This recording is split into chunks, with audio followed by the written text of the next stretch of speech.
And just like that, South Africa go 1-0 up in this three-match ODI series. India were on target, of course, to get to that 297, but they lost their last 7 wickets for 76 runs. And in turn, South Africa coming home victors in the end by 31 runs. We have JP Duminy, who, of course, predicted right yet again. There's something about the Cape Town boys doing it once again. JP, your first thoughts about this emphatic win by Bavuma and company? Growing in confidence and stature, this South African team with a few new faces and particularly the senior players within the side really staking a claim in terms of their performance. We're seeing some consistency, obviously new leadership in look at the test matches in Dean Elgar, then obviously now the white ball stuff with Tim Bavuma.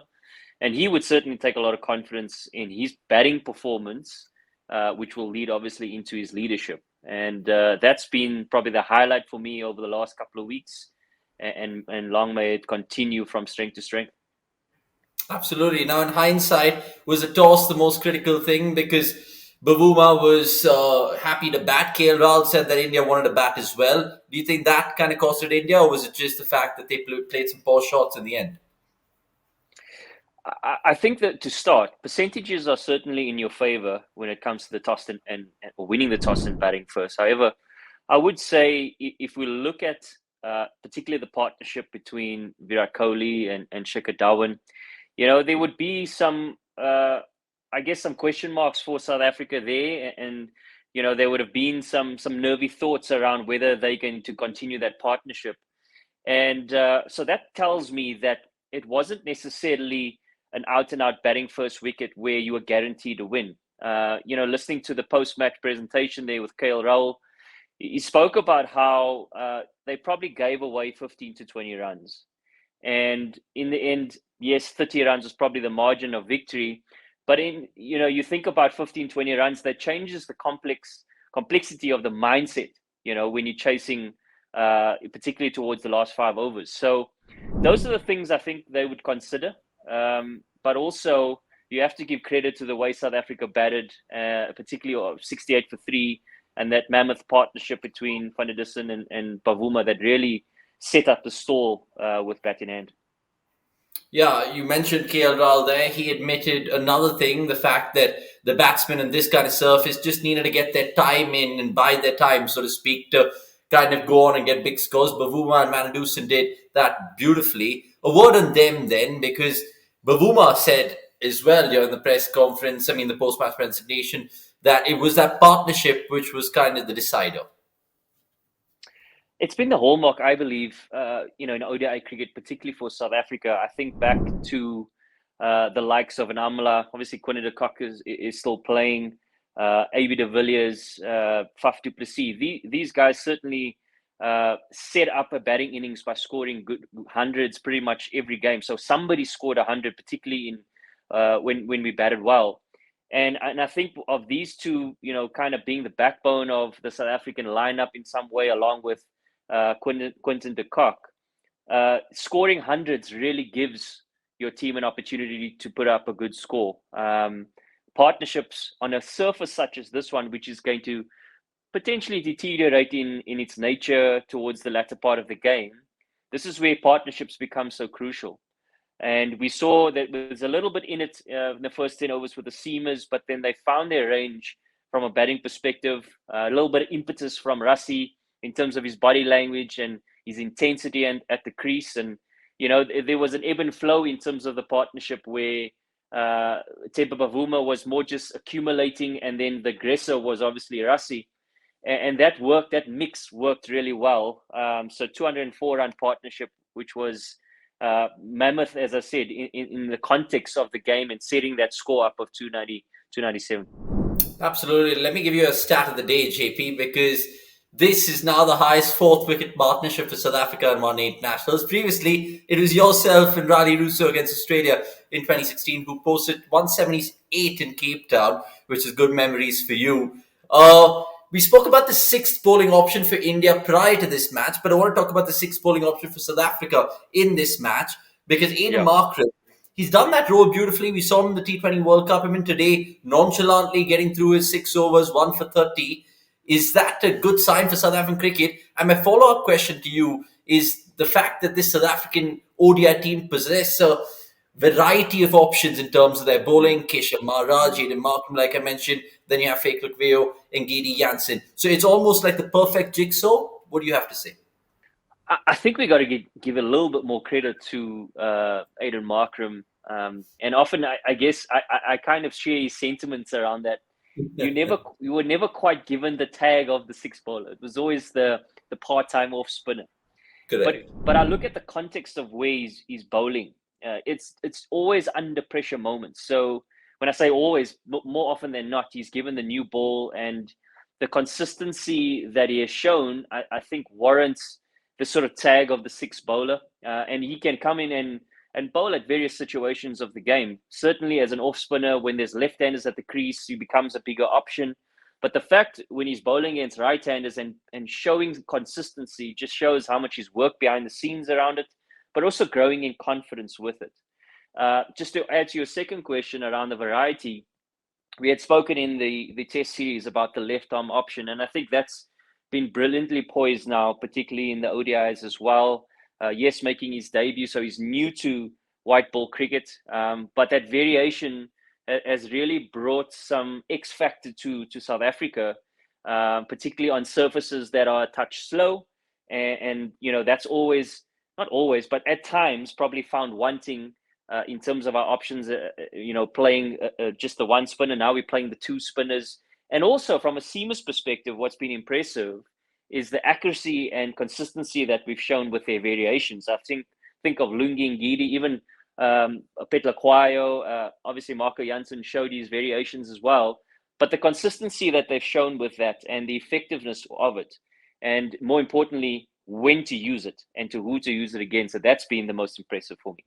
Yeah, and everyone played their part to perfection. Talk about even Quinton de Kock, who's welcome back into this ODI side quite handsomely, I should say, because he got off to a terrific start. Just got one unlucky one by Ashwin, but fantastic stumping to dismiss Rishabh Pant.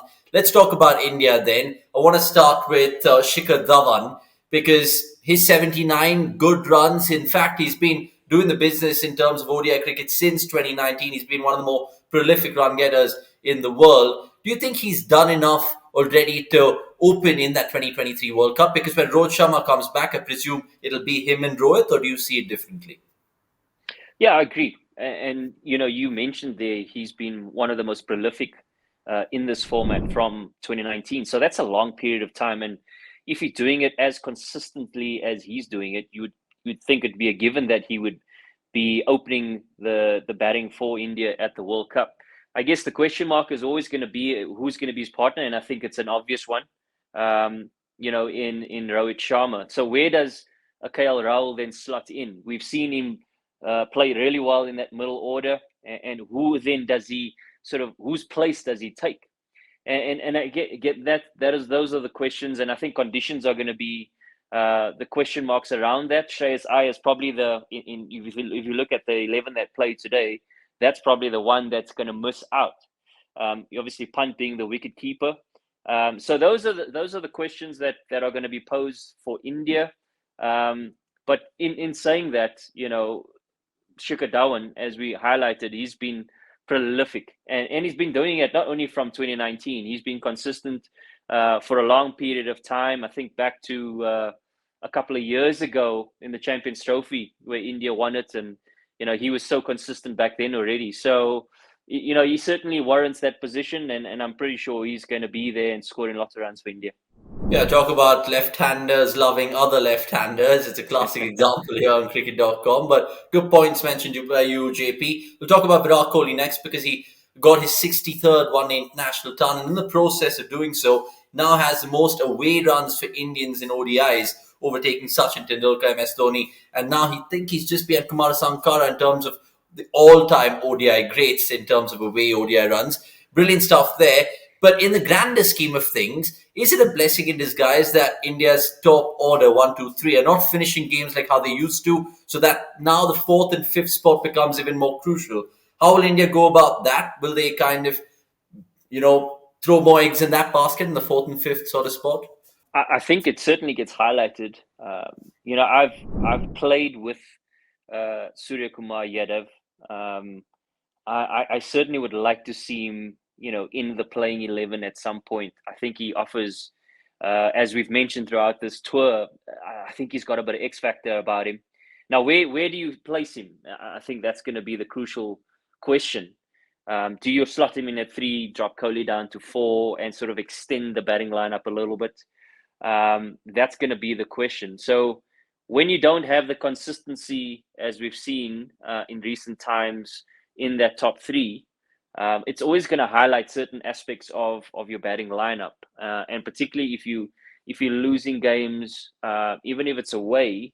We've seen, I think, back to the last time India was here, and we got a thrashing from them 5-1. Kohli was prolific. I mean, we scratched our heads pretty much after every game. How are we going to get this guy out?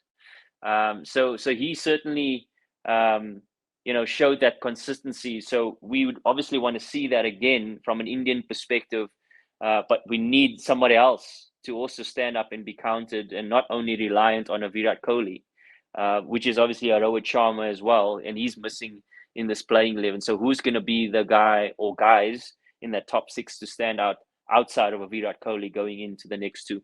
Yeah, plenty of questions for Team India to answer before that 2023 World Cup. We just have another couple of questions for you before we wrap up this first one-day international review. Now, Ravichandran Ashwin and Yuzvendra Chahal, believe it or not, for the first time they're playing a one-day international together. The traditional off spinner and the traditional leg spinner. Did you like their combination? What did you make of them? What do you make of Ashwin back in the 50-over format, JP? I've always been an Ashwin fan. The combination works for me for sure. And I think if you look at the context of the variation that they bring, obviously spinning the ball different ways, so that's always going to add value in your attack. I think if we look at how today unfolded for the two of them, they would certainly be a little bit disappointed that they didn't play as big of a part in this game, taking into consideration the conditions that they were facing in Paarl. Something that was highlighted to me, just kind of unpacking and sort of not criticizing, but unpacking rather the way India bowl, particularly the spinners. Previously, when they've toured South Africa, we saw them genuinely flight the ball a little bit more and sort of ask questions that way, and allowing the opposition batters or South African batters to generate the pace for themselves. Whereas today, it looked like they bowled a flatter trajectory. And if we contrasting look at the South African spinners, probably gave it a little bit more air as well, that created those opportunities for them. We saw a lot of chips through cover and mid-wicket that created those opportunities, which we didn't necessarily see from when South Africa batted. So that's probably something that they will look at, particularly if they're going to be playing on the same surface. I'm not sure. So because we have another game in 2 days' time. So those are the reflections, I think, from a spinner's perspective they look at. I think what's good for India is they do have other spinning options as well. In Jayant Yadav, I'm a big fan of him. He's a great off spinner. But again, you don't want to just be in and out for one game. You want to give players opportunity to find their range, even though it's a 3-match series. They warrant another game for sure, but there are some questions for India to answer for sure. Yeah, and it's food for thought that because it's going to be Boland Park, like you said, JP, the second one international, and that comes in quick time. And it's short boundaries and it's hot and dry conditions. The spinners will always get in the mix. Finally, let's just finish this review with you in terms of whether the man of the match decision was vindicated out there. Ash-Yuzi Van Der Dussen, a pretty 129 not out. You can't argue against that. No, you certainly can't. And, I'd mentioned in the pre-show that particularly in the last 15 overs on this particular venue, that boundaries are hard to come by. And he certainly showed his skill, the ability to score all around the ground. In his post-match, he spoke a lot about his game plan and understanding that for him to unsettle the spinners, he's going to have to bring out his reverse sweep and sweeps, which he done really well, and it's something that he works on pretty hard at. But he read the conditions well, and the intensity that he brought, not shy to take a risk at certain points. And, on conditions like that and the strike rate more than 100, and to finish it off as he did, certainly deserves that accolade of an Eminem. Yup, man of the match in some style, Van Der Dussen. And from a South African point of view, hope it continues for him because he came into the ODI scheme of things a while ago now and he's taken like a duck to water, really. JP, thank you so much for your time. Well done to South Africa. Well done to you for calling correctly. Let's see how that second one-day international transpires, which is going to be once again in Paarl. We'll catch you then. Thanks again for your time.